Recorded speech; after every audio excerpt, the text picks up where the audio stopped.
In the early hours of February 22nd, 2017, Todd Brown dialed 911 from his home in Milton, Florida, calmly requesting an ambulance and police. He admitted that he had just struck his wife in the head with a hatchet. When officers arrived, they discovered 28-year-old Jamie Pogreba Brown, an artist and mother, lying in a pool of blood on the kitchen floor. Despite suffering 9 severe blows to her head, Jamie was still breathing and was rushed to the hospital. As doctors fought to keep Jamie alive, Todd Brown was escorted to the station for questioning.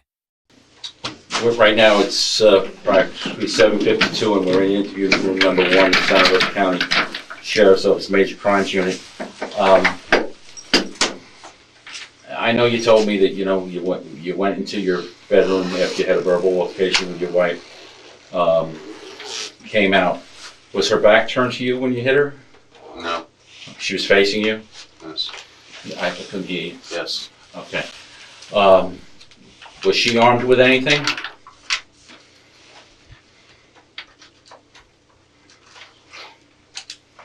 I don't know. Okay. Not that I can remember. I'm Okay. not sure. And if you're not sure, you're not sure. I know you broke down and you cried when we did the statement. Are you sorry that this happened? Yeah. Has there been any domestic problems in the past? We fight like anybody. Okay. Not physical in the past? I mean, we've had a couple of physical bouts, not anything, I don't know, serious. But you are sorry that this happened? Yeah.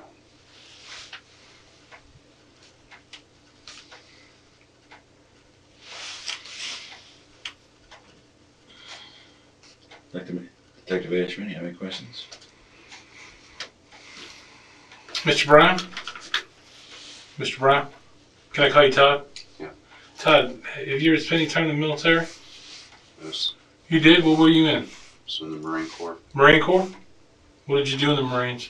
Infantry. Infantry. How long were you in for? Not long. How long was that long? 2 or 3 years? 1 year? Year and a half. Year and a half? Maybe a year and a half, something like When that. were you in? 2001. 2001? Right around when the towers came down? Did you get deployed overseas at all or anything? No. No? Okay. Anything else? No, I'm good. Okay. At 3:01 this morning, your wife passed away.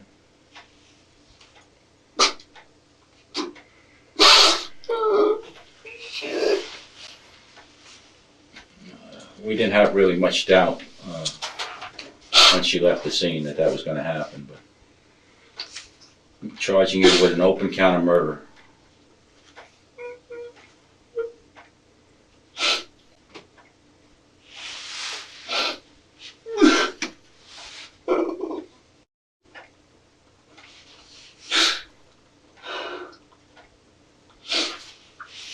You want a tissue?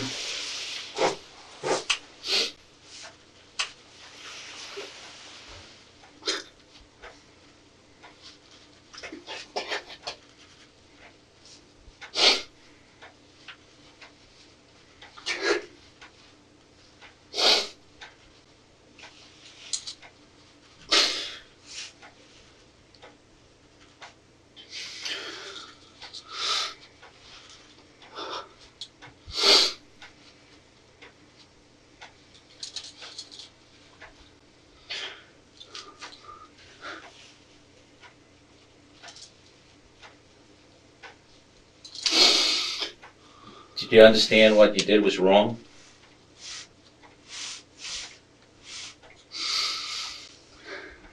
You said you were remorseful about this, so.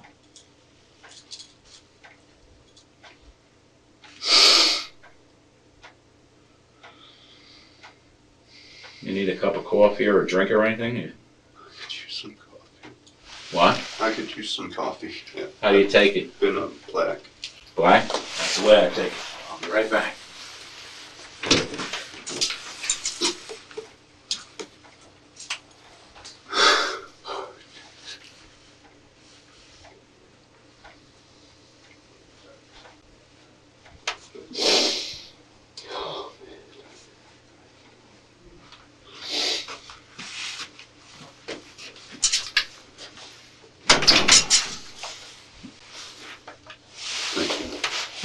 You're welcome.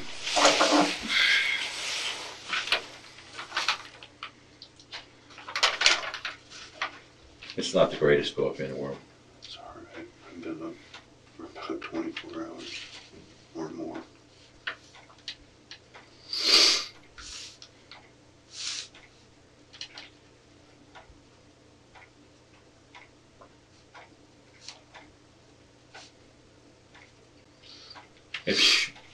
If she was here today, what would you say to her right now? If she was still alive, what would you say to her?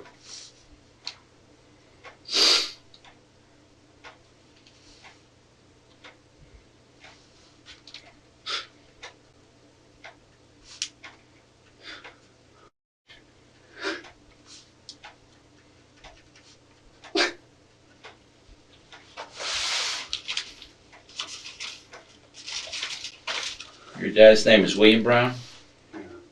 You know his phone number? I don't remember it off the top of my head. Where does he live? Crestview.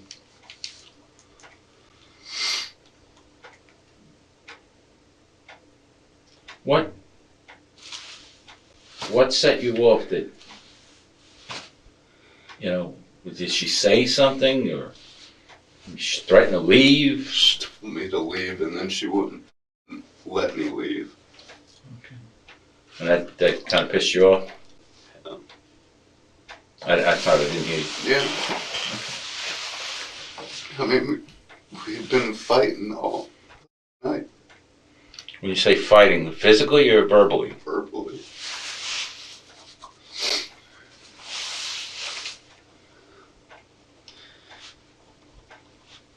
Tried to walk away.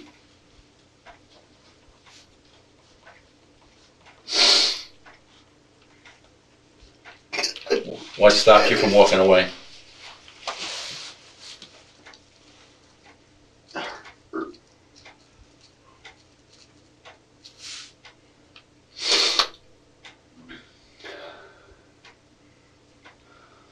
So you came onto her face first, she facing you, and when you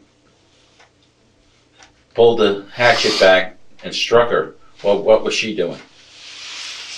She put her hands up, she yelled out, or?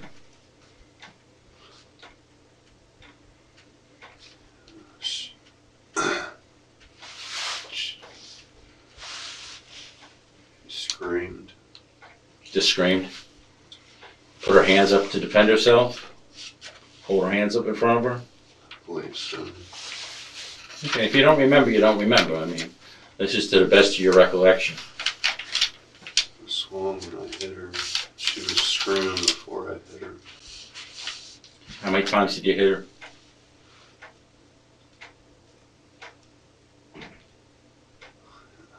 No, More than once? maybe. I don't know. I lost. Lose consciousness. I can't remember Okay. what happened. But you did remember after this happened that you, if I remember right, and if I'm not remembering right, please correct me. You washed the hatchet off and you washed your hands off, correct? Yes. You put the hatchet in the laundry room, Yes. and that's correct? And then you called your father, William Brown. Yes. And it was my understanding that Mr. Brown told you to call ECC, Yes. all right? And then you walked outside to smoke a cigarette, and that's when you were confronted by the sheriff's office. Is that correct? Yes. And it's my understanding that you totally complied with their instructions afterwards. Is that correct? Yes.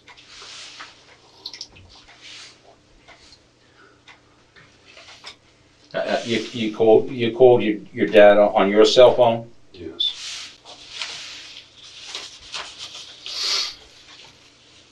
And that was 612. 612. Yes. Okay. You remember about what time you called your dad? I don't know. Right after it happened. Okay. So, right after it happened, Do you call your dad first, or do you wash your hands and the hatchet off first? Called my dad. Called your dad. And then what was the next thing you did? I was washing my hands and the hatchet while I was on the phone with him. With dad, okay. And dad told you, did you call ECC right away then? Yeah. Okay. So things happened pretty close to the time that the officers showed up on scene, correct? So probably just a few minutes had gone by. You didn't speak. How long was your conversation with your dad? Not sure. Okay. It wasn't a long, drawn-out conversation. And it's my understanding that this was all over the fact that you were arguing over a $4,000 loan your parents gave you and paying them back. That's kind of what triggered it. Yeah. Okay. Was there anything else that? We'd been arguing about every bit of bull that she wouldn't let go from the last 3 years. What kind of bullshit? Just everything. Like, she was very abusive to me, and she would try to manipulate me mentally. Okay. How was she abusive?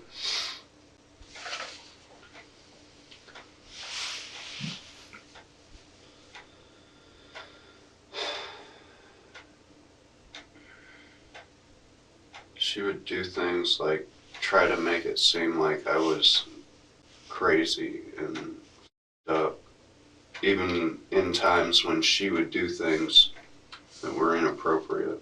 She would aggressively attack me. Physically? Yeah, physically and mentally. Okay. And I would walk away, I wouldn't do anything. So then, I let a lot of that shit go. People make mistakes. You ever report any of those incidences? And, so then years of shit like that, getting drunk, saying stupid mean to each other. She just wouldn't let it go. She would get drunk on alcohol as well? Any other recreational drugs used in the residence? She would use pot. I take medications. What kind of medications you take? Seroquel and Depakote.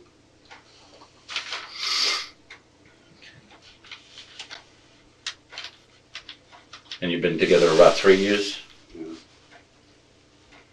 Married that time? I've been married almost 2. Oh, almost 2, but together 3. Okay. You work? And I stopped working back in April. Stopped working when? Actually August last year. What were you doing? Electrical work. Electrician? Good electrician's hard to find.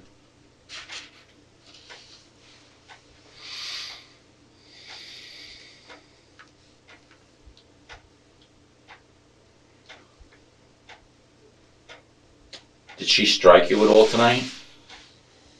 Or was it all verbal? It was all verbal. Okay. Is there anything else you wish to add to your statement before we conclude?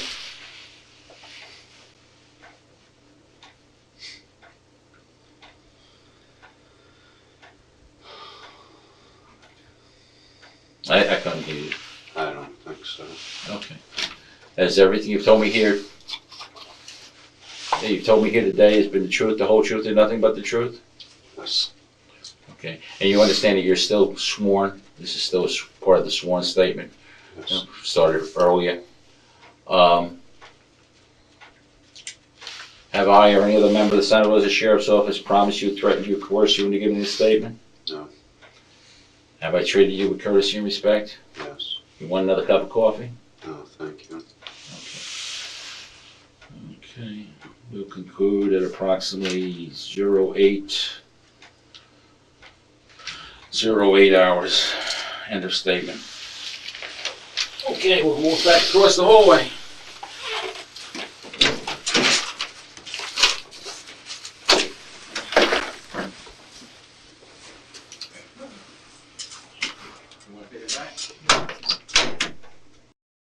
Police bring Todd Brown's father, William, in for questioning. Investigators ask him about a phone call he received from his son just moments after Brown attacked Jamie. This will be a statement taken on the Center Louis case number incident involving Mr. Brown's son, Todd Brown. Time now is approximately 10 hours, and we're in interview room number 1 of the Major Crimes Unit. Mr. Brown, are you aware of a crime under Florida State statute to knowingly furnish false information while under oath? Oh, yeah. Please raise your right hand. Let the record reflect the witness has raised his right hand. Do you solemnly swear or affirm the statement about to give will be the truth, the whole truth, and nothing but the truth? Yes, sir. Mr. Brown, having been duly sworn, deposes and states. We spoke on the phone the other day. Yes. And I guess you told me that you received a call from your son. At 2:06, 2:07 in the morning. Okay. We heard the phone ringing. We keep the phones in the living room. And I got up out of bed and went over to answer her phone. It stopped ringing. It rang on mine. Okay. So I answered the call. And it was my son. And he started off immediately saying that he was apologetic for everything he has put us through, and he was thankful for us always being there for him. Okay. And then he said he had done something really bad. Didn't go into detail, and I tried to press him to ask the question. The call lasted all of 2 minutes or less. He again stated that he was really sorry for everything that he had done over the years and thanked us. And I inquired again, okay, why are you calling? Typically that late at night, something is not good. Mm-hmm. So he responded that he had placed, he didn't even go into details of what happened. He said he placed his keys, a bank card or money card in his vehicle, and he gave me a PIN number for the card, which I've already passed to the family. Mm-hmm. He said, Jamie will need these. He then stated you probably wouldn't be getting the money back that I lent him to pay for some other stuff that he had to take care of. So I pressed him again. He said I'd get it back, or he said his income tax will go on the card in no more than 2 weeks, and to pass that to Jamie. Okay. So at that point, I had no clue what was still not going on, what was going on. He said he had hurt Jamie, and she was in bad shape, and they wouldn't be together after this. So I again asked the question, what is going on? And he said I asked him if he had gotten in a fight with Jamie, hit her, and if she was all right. He said he had put a hatchet into her. He then indicated he was at his house. He again apologized, said he needed to call 911, which immediately I said, why the hell did you call them first instead of calling me? But in any case, he called us, and the line went dead.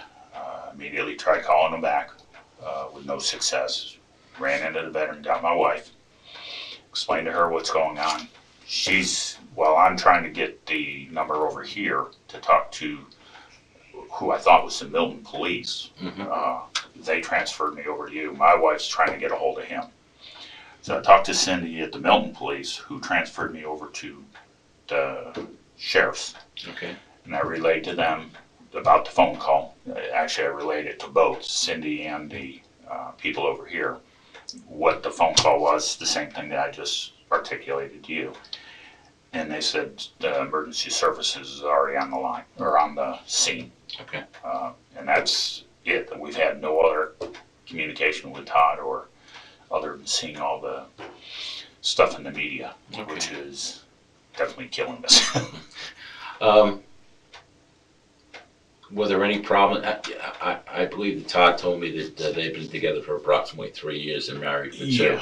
Yeah, they had on again, off again type relationship. They hadn't been around the house for a while. They separated after a while. She had him Baker acted a while back. When they were over in Escambia County? Yeah. So he's been on and off again in different facilities. Okay. Mental as well as judicial, for a wide variety of things. Any domestic violence in the past that you're aware of? Well, there's been a lot of claims of it with his previous wife, but nothing with her, Okay. with Jamie, that we are aware of. They were at the house a couple days prior. Everything seemed hunky-dory. Jamie was getting a little excited with her oldest son, so I took her in the house and we were BSing in the kitchen for a little while and trying to do the father-daughter type thing, talk to her, hopefully calm her down a little bit and give her advice on how to handle some of the situations with her son. Everything seemed normal. They were happy. They were all hand in hand, cuddly, the whole 9 yards. I mean, but you don't know what happens behind closed doors. So, And it just, I believe Todd told me that it was like $4,000 he had borrowed from you. it was for child support, Okay. back payment on his child support. It was either that or he goes to jail. So they both asked us for it. And I begrudgingly said, yeah, okay, because I just retired and I had a heart attack and I ended up not going back to work. So it was, it's not like I could just write a check and say, okay, here it is, even though I've got the money put away. It's living expenses, so to speak. Yeah, everything changes when you get a fixed income. Yeah, it's, I mean, it's not like we're hurting. I mean, I've made sure we've put enough away to take care of things, but the continual putting out money for things with the kids is definitely It's a drain. Yeah, it's, Deb and I were talking about it the other day, and we probably forked out close to $500,000 over the lifetime with Todd, with some of his incidents, restitution and hospital and all the other stuff that goes with it. It's been a rough life, to say the least. When Todd was talking to you on the phone at 2-something in the morning, what was his demeanor? Was he excited? Was he calm? It was, and I knew something was up because it was not the normal excited tone that he normally has when he calls me. Hey Dad, how's it going? You know, the upbeat type thing. It was very low, almost like he's in shock. He knew something was wrong. There was no up, down, up, down. It was all pretty much even, if you will. Take the vest. I'm good, sir. I mean, you made it. You pretty much took away my. I had no questions after you read it out. Is there anything else you wish to add to the statement before we conclude?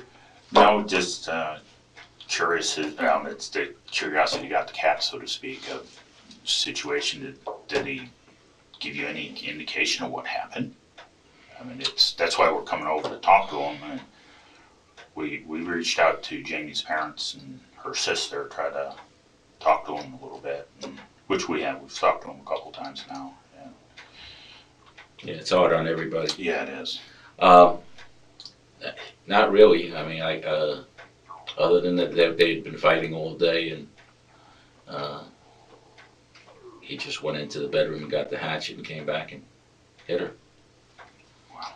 Wow. I would have never, in a million years, I would have expected him to hurt himself first before doing that. I mean, it's just, holy sh.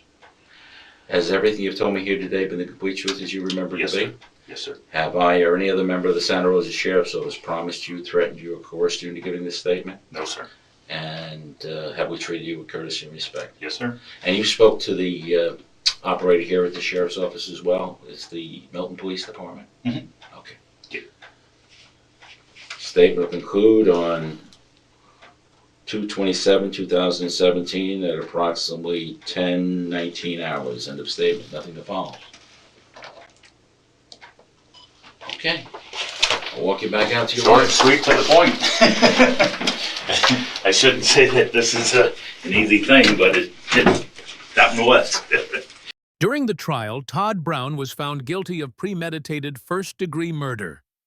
He received a life sentence without the possibility of parole.